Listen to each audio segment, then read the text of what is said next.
આ એક વનસ્પતિ છે, તમારા ખેતરને શેઢે મળી જશે.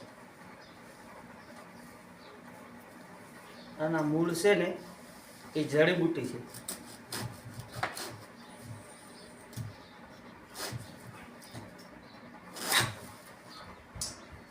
આ જડીબુટ્ટી છે.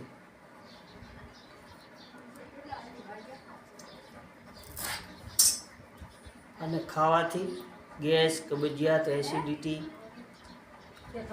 મટી જાય. અને જેણે જેણે કટકા કરી તડકામાં સૂકવી નાખવાના, મિક્સરથી પેલી પાવડર બનાવી નાખવાનો. આજ સવાર અડધી ચમચી ખાવાનું. અને બીજું એક કે દારૂનું વ્યસન હોય ને એને જો આ પાવડર આજ સવાર લે ને અડધી ચમચી, તો વ્યસન પણ છૂટી જાય છે. તમે પણ આવું પાવડર બનાવજો ઘરે.